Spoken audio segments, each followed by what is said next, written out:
Rioting on the streets, mass civil disobedience, demonstrations, people refusing to pay their bills en masse, parents stealing food from shops to feed their families, old people shivering in their homes, scared to turn their heating on as the bills pile up.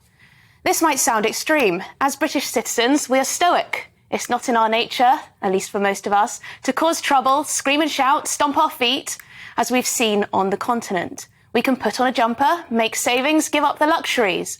But at what point do we reach breaking point? It's clear we're heading for Bill-mageddon come this autumn-winter.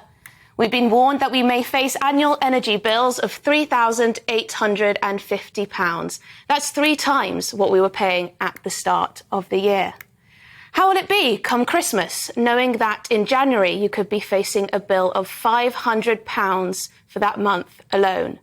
46%, nearly half of all households, are already saying they're finding it very or somewhat difficult to afford their bills, according to the Office for National Statistics. How are you and your loved ones coping? Will you dip into your savings or go into debt to pay to keep the lights on, to keep your boiler running? And for most of us who don't live in central London, a car is a necessity, despite what the Green Lobby may tell you.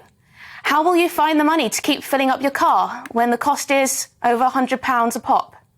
Nearly half of us are even buying less food as inflation continues to shrink our shopping baskets. Are you? Your broadband, your mobile phone tariff, your Netflix package, all are going up, up, up.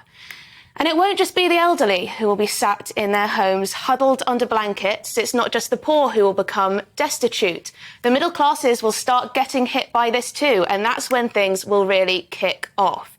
Now, this isn't about fear-mongering. This is about reminding our politicians just how severe the next months could turn out to be. Do you have any faith in Truss or Sunak to solve this impending crisis?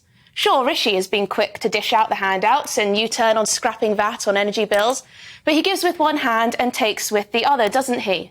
The Institute for Fiscal Studies has done the calculations and found that if we take into account tax increases, including the national insurance hike, of course, his £37 billion package looks more like £19 billion, and we'll all be hit with the bill further down the line, of course.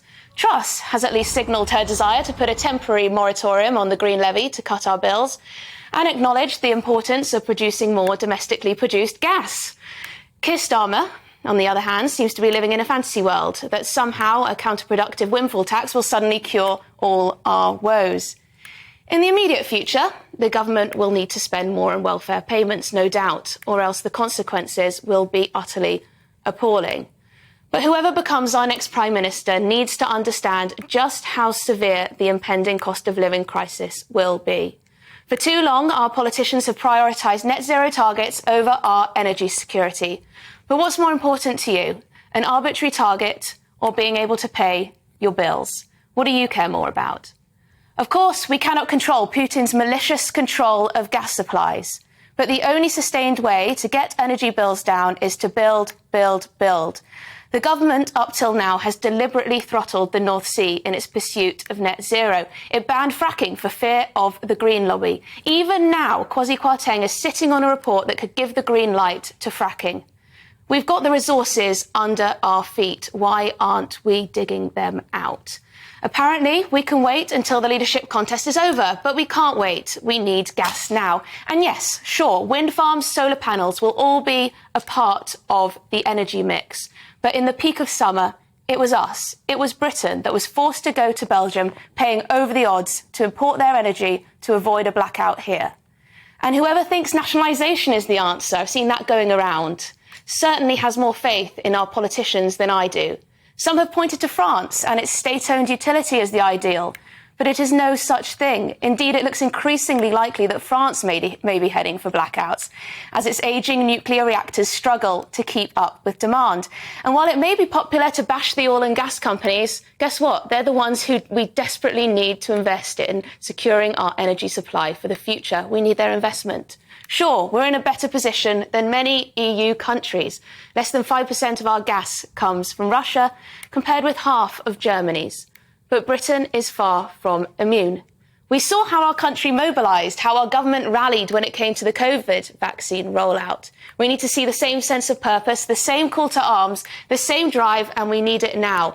Else our politicians may find out that the latest spate of industrial action is only the very beginning of the social unrest we may face come winter.